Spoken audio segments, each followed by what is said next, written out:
Hey everyone, it's Shane Fleming, and here I am about to review Scanman's latest album, Death Awaits. Alright, so originally, Scanman, I found out about him. I don't really remember how I found out about Scanman originally. I think I just, searching through 36 Mafia's discography back in about 2010, 2011, then I come across this guy named Scanman. And I'm thinking, hmm, Scanman, what kind of name is that?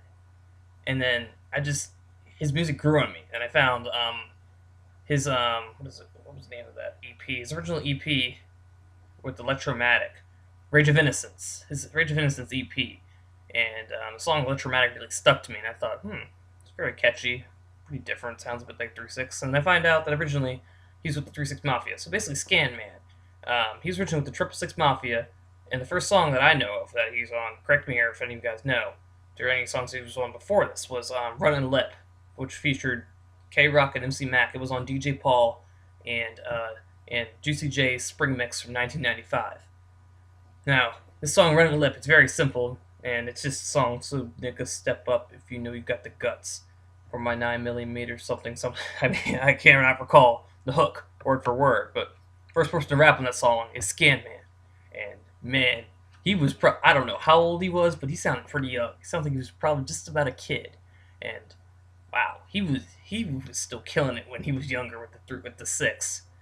Man, that's the original Kazi right there, minus M Child and Project Pat. Well, Project Pat was a later member of the Killer Clan Kazi, as I've read, and he's later left. But wow, Kazi back then, man, that blew me away. Hearing of Scanman spitting his lyrics back in 1995 from Red and Lip. Nowadays, the Kazi, from what I see now, from what I know, is Scanman, MC Mac, and M Child. And originally, Lil Corb was a member who was MC Mac's cousin. Which R.I.P. Rest in peace, Lil Corb. I remember hearing about. I remember when your death was announced. I didn't really know who you were, but apparently you were a big time Memphis rapper as well, just like the rest of the Kazi. But if you guys know anyone else who's in the Kazis, let me know. Put in the comments because I'm still trying to figure out who exactly is in the Kazi today. I tried looking them up. There's not much info. But anyway, off to the album review now for Death Awaits. First off, he starts out the song called Death, which is a really eerie intro. It is a really eerie intro. It kind of has, I believe, like a quote in it. There are people talking. It's very, very creepy. I mean, that he is the Nephilim, and he is extinction and death. I mean, the intro really reminded me of how 36 Mafia's Mystic Styles began, with a really eerie intro with DJ Paul talking, I think Juicy J laughing. It kind of reminded me of that. How they want to set the tone. Scan Man in this album wants to set the tone as if it's going to be a very creepy album. It's going to be dark. They want you to know first and foremost this is going to be a dark album. I mean, if you look at the album cover, man, it's something else. That album cover, Scan Man's presiding over Memphis, Tennessee, lightning, everything, darkness. He's the Nephilim. It's very, very creepy. Anyway, second track on the album is Violence, electronic horror type of beat. I mean, it'll make you nod your head. I mean, I was listening. I was nodding my head.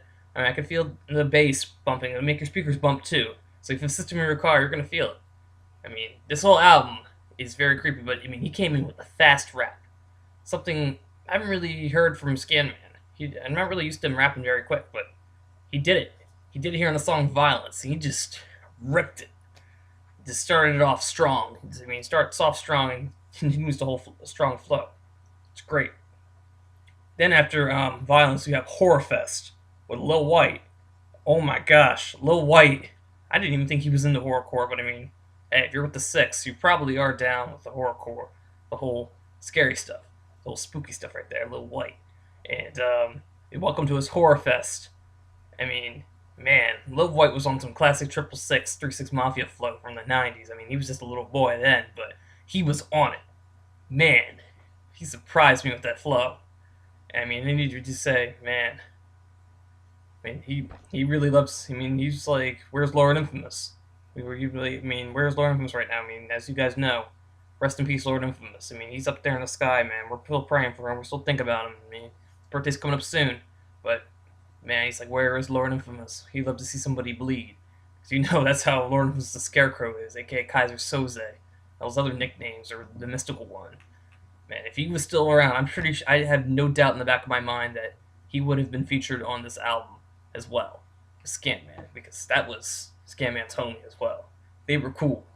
Matter of fact, I mean, I talked to M Child. He talked about how he was down with the Kazi. I was real cool with them. I was on the phone with M Child a little while ago. But anyway, Move Motherfucker, 2014. Oh my gosh. This is a Scanman and MC Mac hype song. This song goes hard. There's no other word to it. Hard. Alright? 2014, Move Motherfucker. The Kazi take. MC Mac and Scanman. They destroyed it. I remember when I heard this before the album was actually released on YouTube, a little teaser, I was done. Done. I couldn't believe it. Wow. Whew. Man, they ripped it. I mean, I don't know if there's original Move Motherfucker from Nakazi or even 3-6 or any of them, but wow.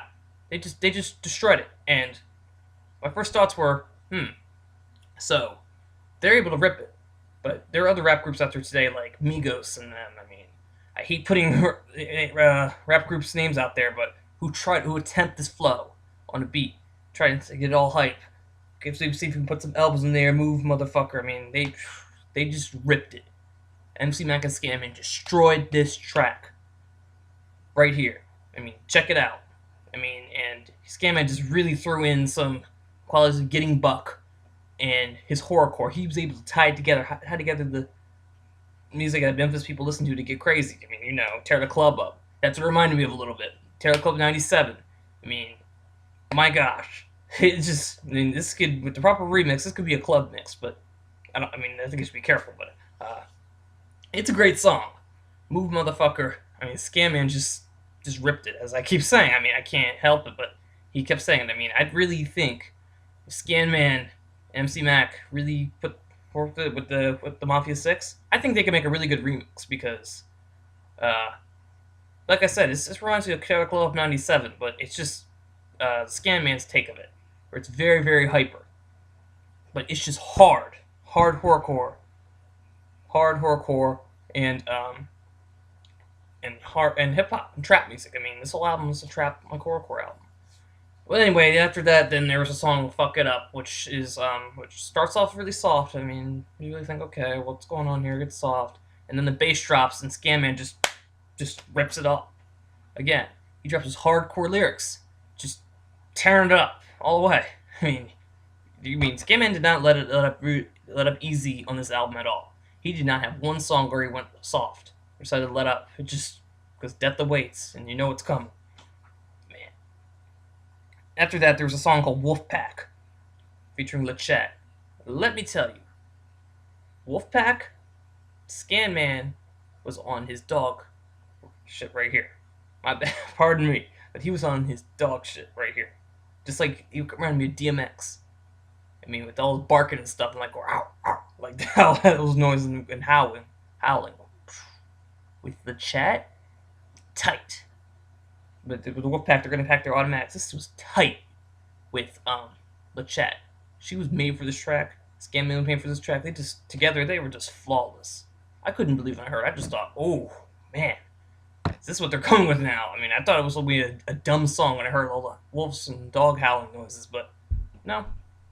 They ripped it. I loved it. Wow, I mean, no other word for it. After that, there's a song, I'm Zoning. Now, this is a bit of a different track to me right here, but I'm Zoning. I mean, I really got the feeling that Scanman's zoning in and out of this world when he's on drugs or any other time. I mean, he's a Nephilim. And what I really take from that is he's zoning and cannot control it. I mean, what's inside of him? I mean, since he's a Nephilim. I mean, he featured Total Chaos on here. And I mean, he just mainly made the beat like oscillate, like zone in and out, like you're zoning it out of the reality into the dream world. I mean, that's a parallel to Blackout right there, Dream World, which is a different type of album, but it's still horrorcore. Memphis rap horrorcore. It's a different album though, but yeah, make you feel that you're zoning in and out. It's just creepy. And then the song, after that was Rage, It Still Remains. It's an eerie ass song.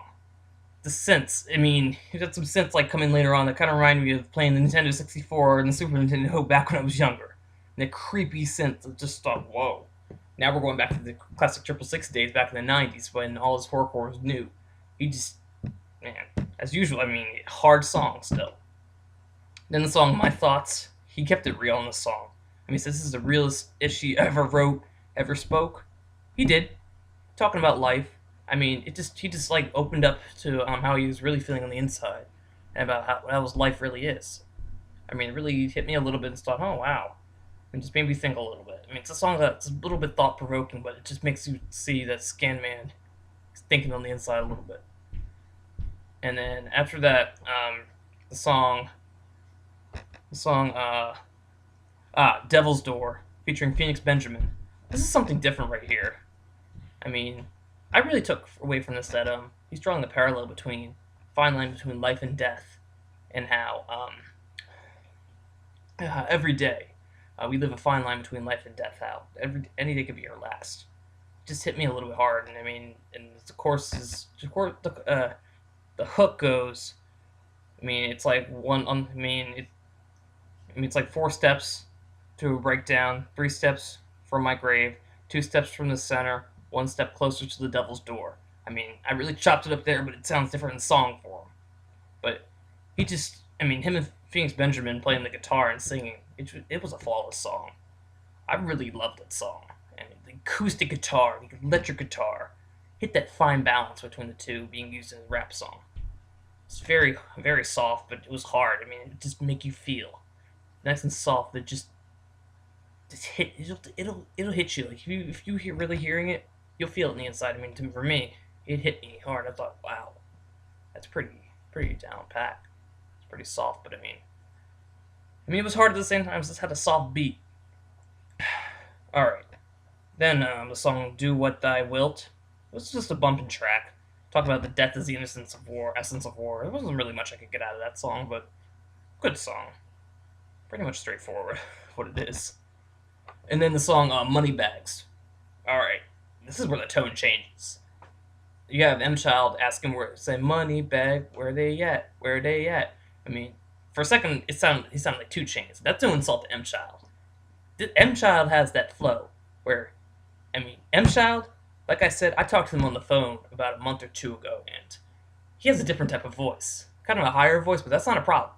That's what makes him different, and I like that about M Child. That his voice is different, but he is his own person. He's a nut. I mean, shout out to M Child. He is a nut. But out there, money bags, where they at? Where they at? Like I'm thinking, why isn't this song much more popular? I mean, I hope people will check the song out, Moneybags, because it just sounds like any other trap song today. But it has its own style, comprised by Scanman and Makazi. So it's their own little thing, but it brought some elements of modern rap, which I like. So they really put it together, bringing the mainstream with the underground. So here we go, bridging the two gaps together. But this is a hard track. I mean, man, this track too hard. But I mean, he made another shout out to Lord Infamous. They all know the deal with the Mafia 6. I mean, there's no avoiding. I mean, you had to pay homage to the king of horrorcore. This is a great horrorcore album, but M Child just came with the hardest flow ever, hardest, man. And Scanman just came in with his worldwide panic verse, undoubted, undisputed, right there with his worldwide panic verse. No taking him down right there. He just destroyed it. After that was a track on Nightmares. This is really eerie as hell. He said, man, I listened to this, I thought, whoa. I mean, he really set the tone as seeing a state between life and death. Okay. I mean, it's really creepy. This is like a pretty eerie horrorcore track. I mean, where he lays down to sleep, his soul leaves his body and wakes up. He realizes he's dead. So it was really, really weird. I just thought, wow, scary. I mean, it really really made me think.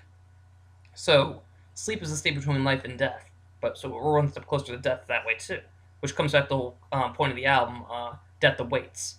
Pretty strange. Overload. Oh no, sorry. Drug State of Mind. I mean, just talks about Scanman's probably high most of the time. I mean, it's a really trap style beat with the drums, the bass. Just I mean, he's always high. That song Overload, very, very, very trippy intro. Very. He screwed the beat up in the beginning, and then it just welcomes you to his drugged out world. He's just gonna overload as a scan man. Just ridiculous flow right here. In the song Deep Dimensions, oh great, if you guys can hear it on there, he sampled Worldwide Panic. That's just the beginning, and it just has the eerie laugh coming in. It's just like, ooh, it's gonna be really creepy. The song Deep Dimensions, going to deep dimensions, you can hear from the song Worldwide Panic back on the Rage of Innocence EP, which is his first real EP that he released to get back into the rap game, and it will always be a favorite of mine from Scamman, but this album's pretty good too. Alright, here's the outro. This outro, called War We Ready, which is in parentheses Posse song, hardest outro I've heard on any album. It's not just people talk, it's rap music. It set the tone that Kamikaze Incorporated is ready for war, and that they are not afraid to stand up and step up. Now, this is equivalent to the Mafia 6 Body Part, because this is a Posse song. Now, they had probably everybody from Kamikaze Incorporated on here, the whole Kazi, and this just went hard, way hard. And I was really surprised with M Child's verse. I don't want to repeat it, but oh my gosh, M Child, he did it again. Everybody did it again.